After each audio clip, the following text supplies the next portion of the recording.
you have the opportunity to impact your client's life in all aspects.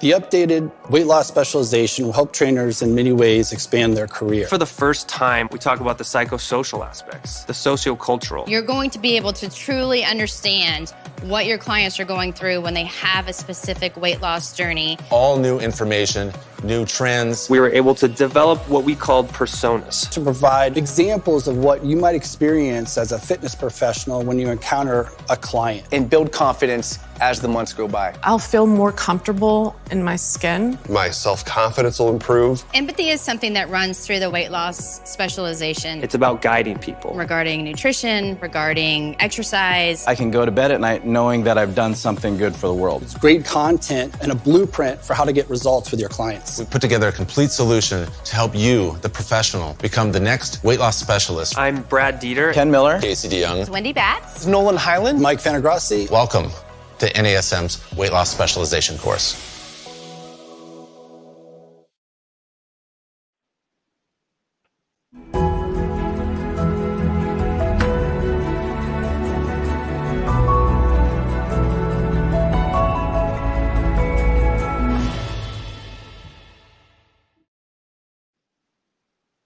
Hey everybody, happy Friday and welcome to our Strong Mind, Strong Body podcast series. I'm so excited you joined us here today where we're going to talk all things emotional intelligence. So I'm Angie Miller, I'm an NASM Master Instructor and an AFAA Mentor, and I'm also a licensed clinical mental health counselor.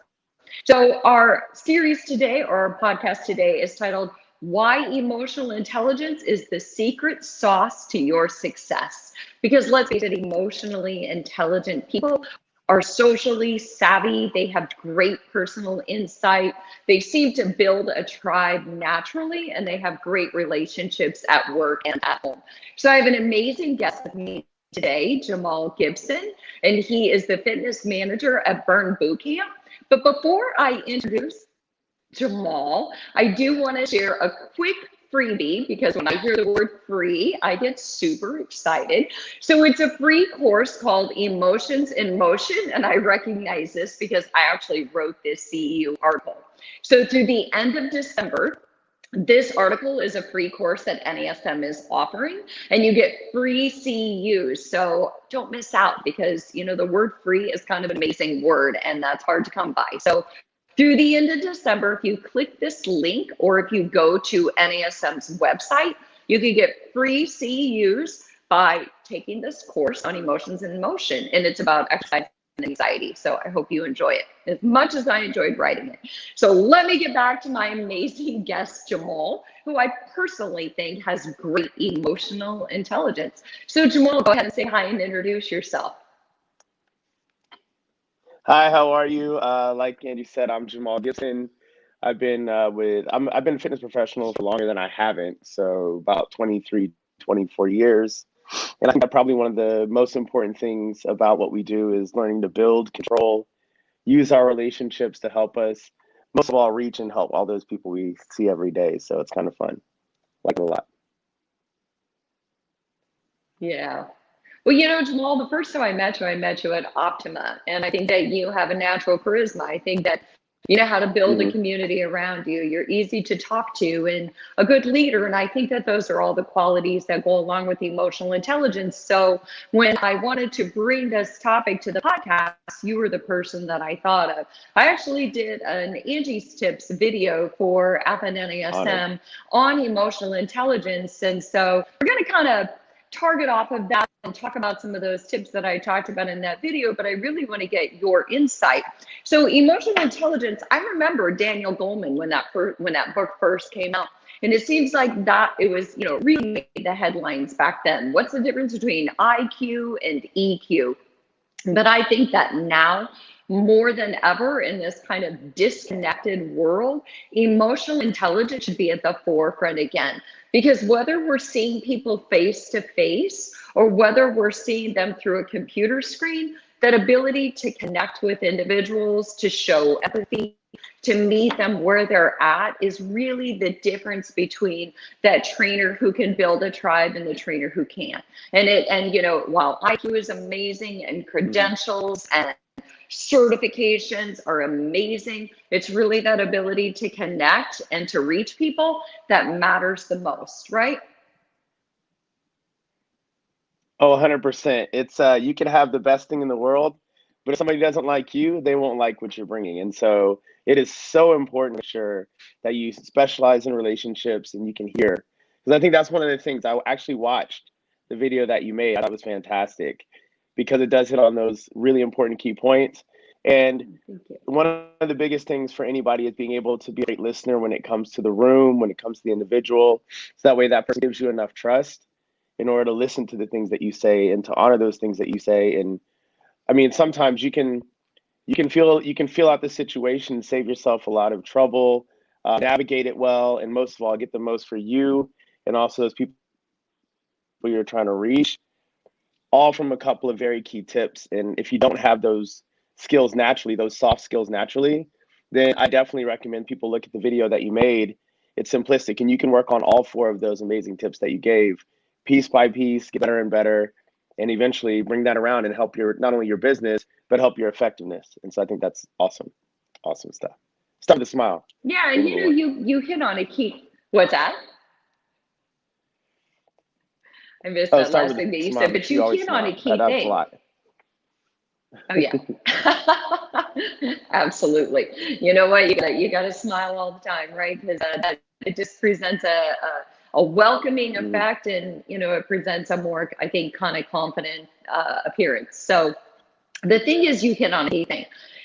I don't think that we have to I don't think we have to come out of womb with a good, strong EQ. I think that we can build emotional intelligence skills. I think that we can develop quality relationships and develop the ability to build quality relationships. And so, you know, I talked about that in my title, how emotionally intelligent people, they're not just great leaders, they're great communicators. They seem to have a magnetic presence. People seem to want to be with them, and you know, they can build these lasting relationships. And Daniel Goleman talks about that in his book. So that's what Jamal and I are going to talk about, is those 4 pillars of emotional intelligence. And the first one that comes to my mind is personal insight. And people are like, well, how do you teach personal insight? But when I think of personal insight, I think of things like people who are very self-aware, who have a really good intuitive insight about who they are. You know, they're able to sit with themselves. They're able to be alone. And I know that sounds silly, but sometimes people don't want to spend any time alone. They don't want to get lost in their thoughts. But I think that personal insight is huge. So what do you think? What comes to mind for you, or trainers that you've worked with, Jamal, when you think about personal insight? I think a lot of it is the balance of what people always say about you and what you believe of yourself. So when you have the opportunity to be able to take some compliments you may get, or some of the feedback you get, and then also the way that you want to see yourself as a professional, as an individual, as a friend, as a partner, anything like that, being able to balance those things out and see if it really does equate. One of the good things, I'm not a very tall person, and this is insight. I'm not a very tall person, but I'm a big person in that. So I'm very, like, if you've met me, Angie, I take up a little bit of space, and that's a good thing. Learning how to have that presence and how that affects people when you walk in, especially in an athletic environment, well then, especially in the fitness industry, it can start a conversation, it can culture a conversation. I had one lady rub my arm down in Publix once. It happened. It was awesome. She was about like 65, 70. And she's like, look at your arms. I was like, I know they've been there the whole time. It was great. But that, once again, it's an insight that I'm aware of, and I constantly make jokes and references to it. Sometimes it's a lead to be able to connect with people and give them comfort, because in most situations, I know how I'm going to come across if I am straight-faced and serious, or if I have the insight to know that I need to make sure I diffuse the situation from the beginning and make sure that I have my jovial, happy self on and ready to connect and learn. So that insight to be back and forth and aware of how you enter a situation, no matter what it is going to give you some really good opportunities to either connect or protect yourself or whatever you're looking to do. So that awareness is something that you have to learn over a lot of time. Yeah, I love the story about your arms because you know what, truth be known, I have a tendency to want to rub your arms too, you know, because they're big and they're inviting. I don't know, they're just so muscular. Thank You know, you. it's interesting that you. Yeah, thank you. I think it's a great compliment. You know, it's interesting that you said that because I'm not a big person. I'm short. I'm smaller in stature, and I'm female. And sometimes you have to have a bigger presence when you walk into a room. You really have to own a room. Otherwise, you can be risk not being taken very seriously, right? We have stereotypes in our world, and so. You're right. It has to do with presence and having the insight to know what is your personal stature and how do you present yourself when you walk into a room, because your stature doesn't have to be something that holds you back. It can just be something that you're aware of. That, like you said, you might use it to your advantage when you come into the room. But you know, Jamal, I also think about something else when I think about personal insight. I think about psychological flexibility.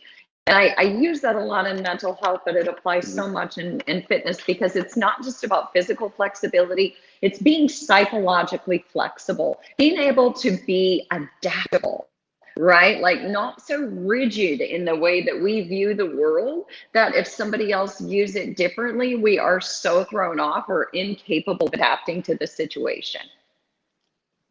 Yeah, I think that it's a key to be able to not let your opinions overpower your observations. You have to be so patient sometimes.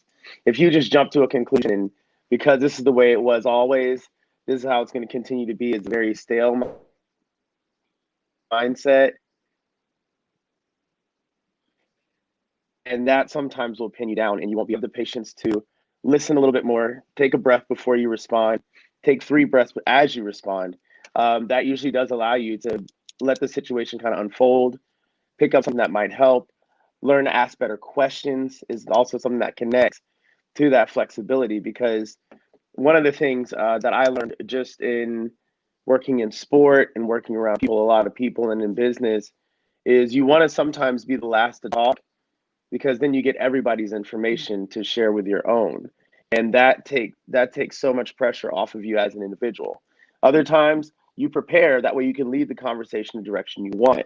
That little bit of control will help you balance out if you need to, once again, give away some power or lead with a little bit of strength to get to wherever you need to when it comes to those situations, whether it's social, whether it's emotional, whether it's connective or directing, anything like that. So like I said, I look at the world in a realm of either advantages. You can pass somebody the advantage or you can take the advantage, just to make sure that the outcome ends up being the right thing. So I think win-win-win. I love that. I love what you said. That kind of helps me a lot. Yeah. You know, I love that. I love how you said you can either lead with power or you can kind of, hold your power back a little bit. So there are times when you do want to be the last one to speak because you want to observe what everyone else is saying. And then there are times when you have to come in with a little bit more authority. And so I think that's really intuitive. It's interesting because going back to the stature thing, I used to teach college students. And I used to teach stress management in a kinesiology program. And so there were a lot of football players and athletes in there who were, 3 times my size. And so there does have to be a little bit of a stance of knowing how to use your power in a positive way. Right. So, but you also talked about the breath, and I love that.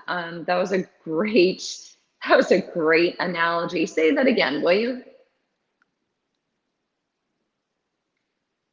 Which one, about observation versus your opinion, or about breathing? Sorry, about how First you take thing, 3 breaths. you want to take a breath before you respond.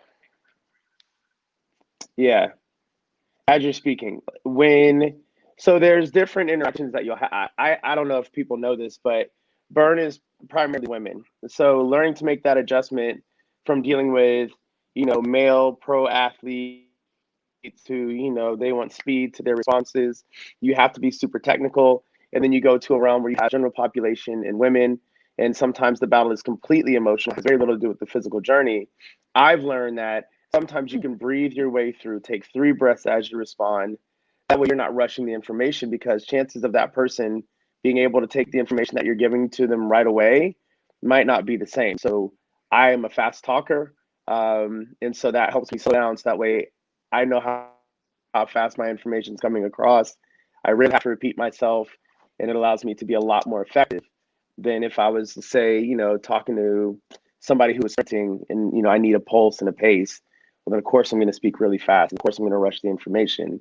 But if I'm dealing with somebody and they need to feel heard, well then, yeah, I'll take my time. I mean, you have as much of my time as you need. And that's one of those things about being really flexible, is understanding, okay, well, I can give you as much of my time as it takes to help you find your solution, because that's where the priority is on what you need from me at that time. Yeah, I absolutely love that. I think that's great. And that's you just having special insight into yourself and insight into the situation, right? And so kind of knowing who your audience is and being really well aware of that. I can be a really fast talker. I think it has a lot to do with how you grow up. I have 4 sisters. If I didn't get my information out there super fast, nobody was going to listen. It didn't get out. So you got a window of opportunity. So I got to get it out there while I can. So the other thing that comes to mind when I think about personal insight is those who can monitor their feelings in the moment and manage how they respond. And so having good personal insight means that you can be really upset about something. There can be a lot of stuff going on in your world, but I call it being able to compartmentalize is what I think of. So I can compartmentalize as good as the next person. It's a skill that I've developed where I can put things away and save them, because sometimes there's just things that are more important that I need to address in the moment, no matter all the other external stuff that's going on, no matter its level of importance. And so I think that we have to be able to monitor our feelings in the moment and manage how we respond. That, I will often say that people's strong emotion is not about me, it's about what's going on in the world.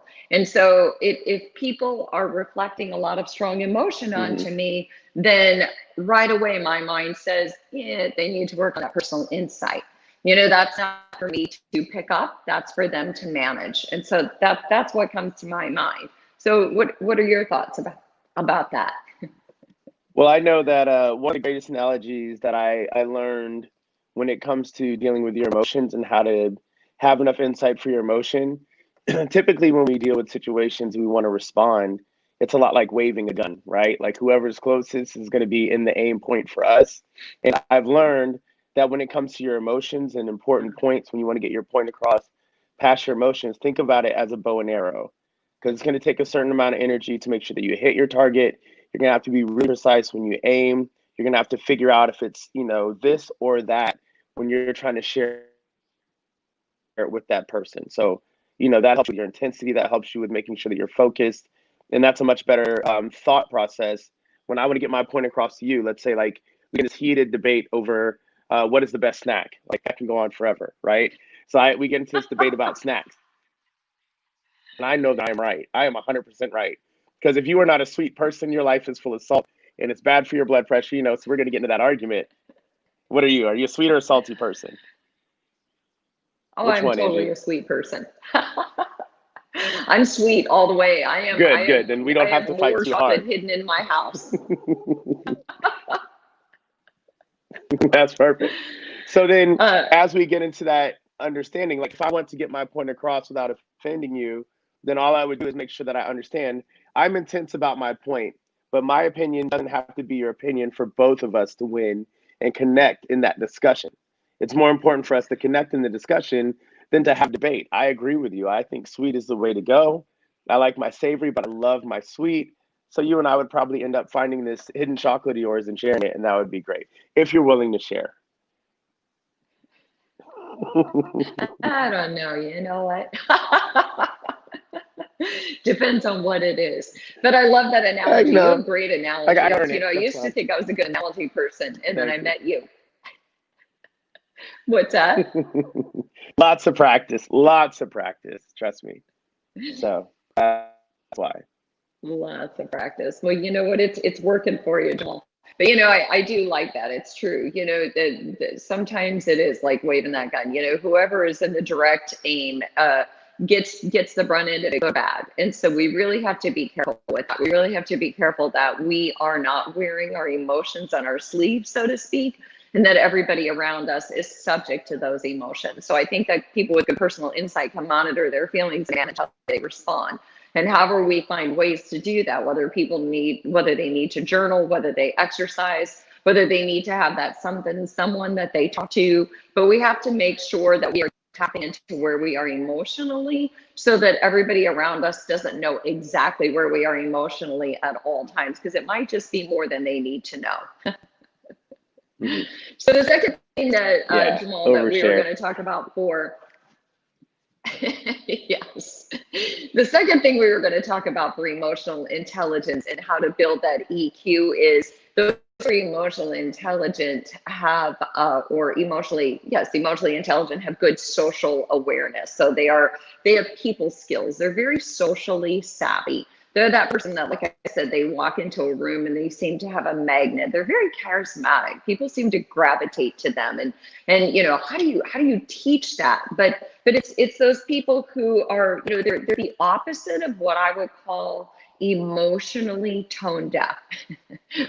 They're very in tune, not just to their emotions, but to the emotions of other people. They seem to not just be able to hear, but to feel and to have this kind of sixth sense about where people are. What are your thoughts on that kind of social awareness in emotionally intelligent people?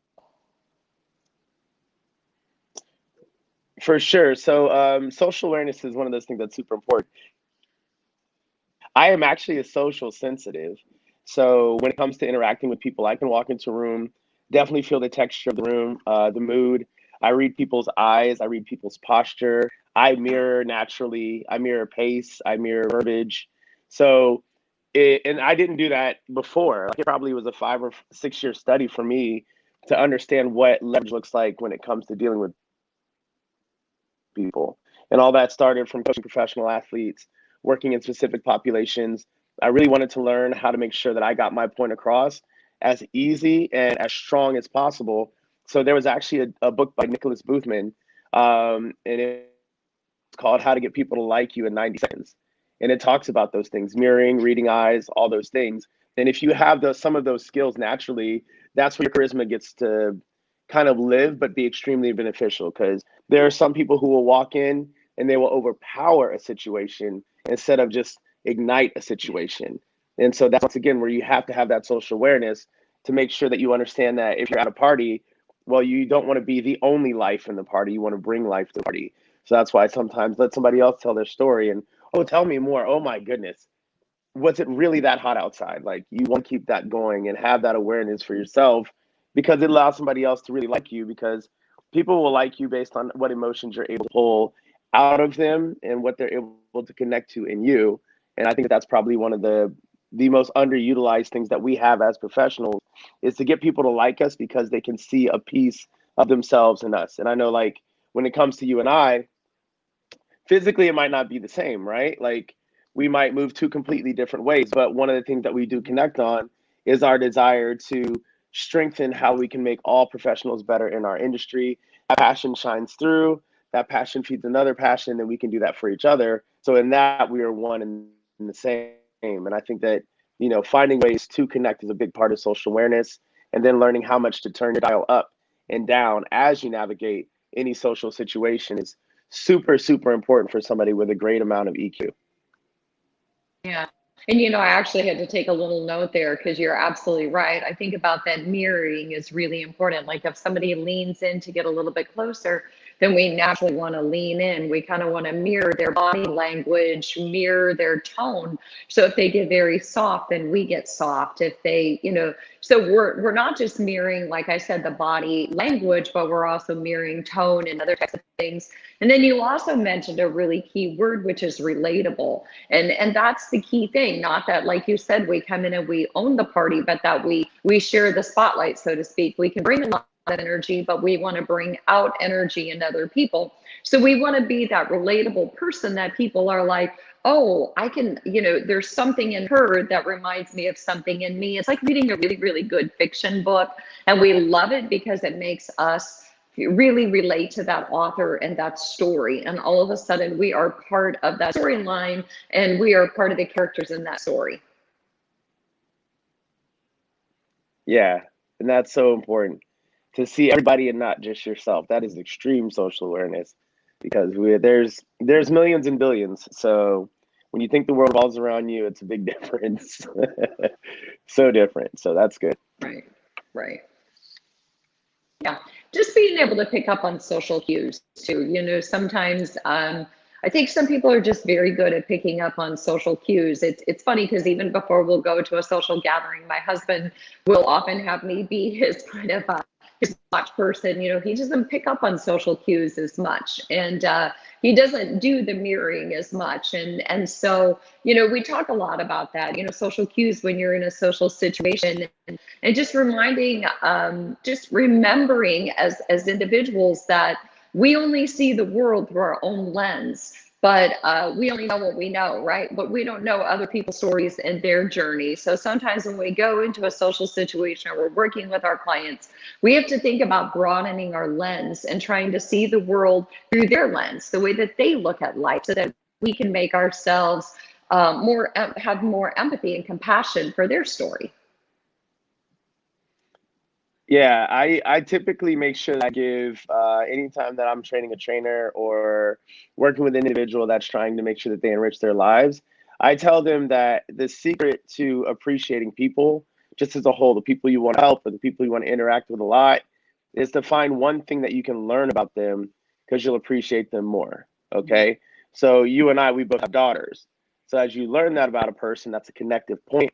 But also, you know, everybody might not know that I love being a girl dad, and I have 3 girls, and that's one of the best things for me. So instantly I will connect with the people who also have daughters, whether it's a husband or a wife or whatever. And so in that, it helps people appreciate, okay, well, for this reason, I like Jamal. And so then that helps with connection and once again getting stronger. And if you can listen and find one thing, it'll help your perspective of that person be enriched. Then your patience with them comes up. Then your desire to learn more about them also increases, and it makes you a lot more socially aware because then it's not just about you, it is a social situation. And so you need to know the characters that are in play for that situation. Yeah, I absolutely love that. Finding one thing that really connects you with that person. I think that's really important. And also just that whole, you know, that empathy piece. Sometimes, again, we don't know what we don't know. And so if we know something about somebody's history or their story or their family life, not only can we more relate to them, but we can show empathy because now we have a better idea of what their experiences are, right? So Yeah. I connect with people the same way, people who have daughters, people who have dogs.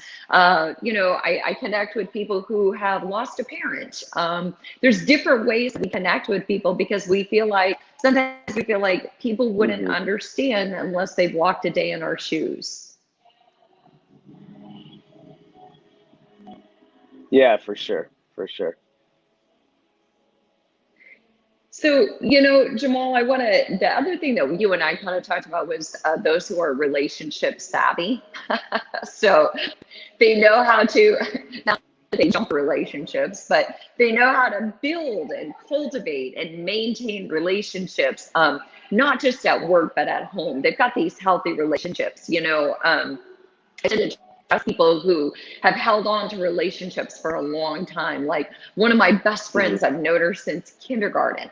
But at the same time, I have these relationships with people like you who I met more recently at Optima. And yet I feel like I've known you for a lifetime. And that's because of that relatability piece. It's because of that, that natural ability that you have to kind of connect with people and make them feel like they've known you for a very long time. But relationship savvy, I think about people who communicate really, really well and they're respectful, right? So what comes to your mind when you think about being having good relationship savviness?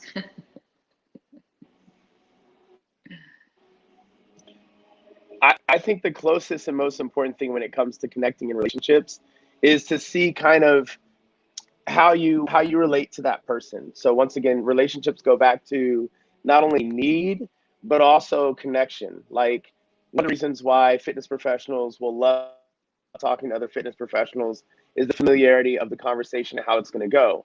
Your experiences are going to be relative to my experiences, and that speeds it up. Your personal experiences become kind of like they overlap. Whereas if you're talking to somebody who is in biomedical research, that might not be as comfortable, and especially if they're in the engineering side and somebody does containers and labels, well, your ability to not fall asleep through that will show your resilience in building a relationship, but it definitely won't show a natural and easy connection to that person. Plus, you know, you really probably won't be able to think through how is this long-term going to benefit me in a way that I would want to invest in that relationship. So being relationship savvy, once again, is knowing that there is so much more benefit to making sure that you can connect to people easier. Because then, you know, that one person might connect you to another person, and so it does help build. And I think that also connects to people who are naturally introverted or extroverted. That's another really good, important thing to think about. Because I know for people who don't necessarily find it easy to talk to people or find it easy to maintain relationships, it takes a lot of energy, then that is a tax. And so they don't see it the same. I am an extreme extrovert. You might not be able to tell, but I'm an extreme extrovert. I'm super comfortable around people. The more people, the easier that situation is for me. Give me 1 million, 100 won't do. Give me 1 million and I'm fine. Like, I love it. So. Yeah. All right. So when were you born? When's your birthday, Jamal? March 25th, It's a little 1979. So I'm in Aries. We have a lot of fun. So because of that simple fact, my mom is probably my best example of what I strive to be. Because if you take my personality and multiply it by 10, that's my mother. My mom knows everybody alive. She will sit down anywhere. She will sit down in a room. She will stand in line at Walgreens and start a full-on conversation and then have to introduce me to that person. Hey, Jamal, look who I just met. Come talk to this random stranger that I met in the store in the line at Walgreens, just so you can understand. Did you know that this person is buying something from this store? Talk to them. Tell Jamal about you're buying something from the store. So that's my mother. So that's the practice I got growing up. So that's probably why I'm so comfortable. Oh, that's funny. You know what? I'm guilty of that quite a bit myself. I'm a Sagittarius. So I'm a pretty outgoing person, and I'm guilty of that myself, not knowing a stranger and always wanting to talk to everybody and hear their story. Because you know what? People's stories absolutely fascinate me. So it connects me to their experiences. And I always feel like the world feels a little bit smaller and a little bit more comfortable when I understand people more. So the other thing that comes to my mind when I think about being relationship savvy is people who are able to not just work individually, but people who are able to work in a team. And I think that that's a huge component for us as fitness professionals, because we have to we can't just stay in our bubble. Because Jamal, you mentioned something. When you meet one person, you meet another person, and maybe 10 more people.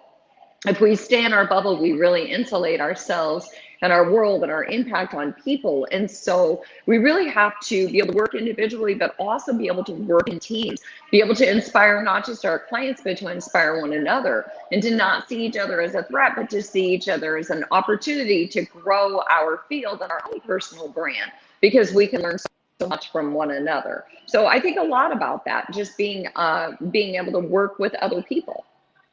That's got to be important where you work, right? Mm-hmm. It's essential, in all honesty. Back when my responsibility was to train far more individuals, trainers and owners and all that kind of stuff, I would help them understand the relationship between the leaders and the followers. And it's not cut and dry. It's not half and half. It's not top and bottom. It's a constant cycle. The absolute best leaders are the most amazing followers. And so they'll be able to pick up and understand what you need to hear in order to go in that direction, because they've gone in that direction and they know how they like to be led in order to be very strong followers.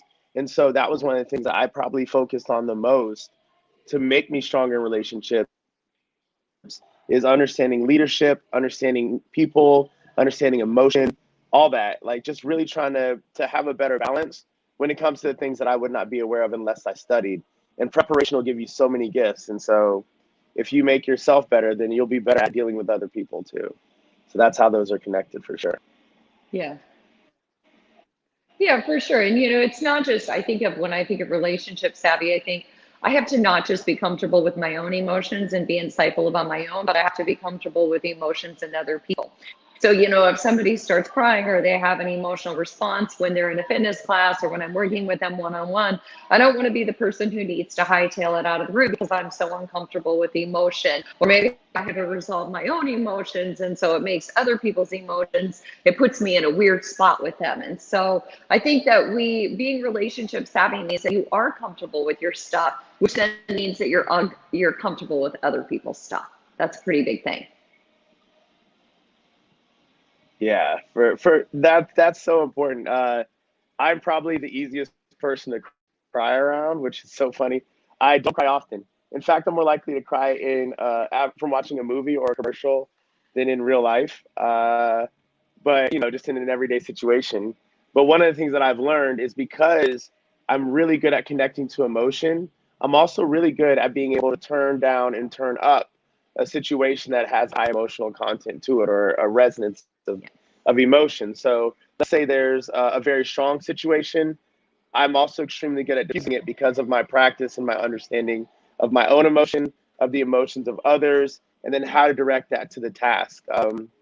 I've had times where people are crying right before they go to work out or before they go to perform or before they go to play. They have to pull it together because that performance is essential, whether to their safety or whether to their success. And so sometimes you have to be able to, okay, we're going to go ahead and compartmentalize this for a second. Take those emotions, let's redirect them, or take those emotions and feel them strongly. That way you can take the next step, which is starting to recover. It kind of depends on what that person needs to hear at the time based on what's going to follow, right? Because if it doesn't fit, like I say, yeah, you're fine. I know that everything happened. It's intense. Don't even worry about it. Just go out and do what you need to do. Sometimes you need to make them recognize that so that they can put it in their own pocket and deal with it because it's not my emotion to navigate.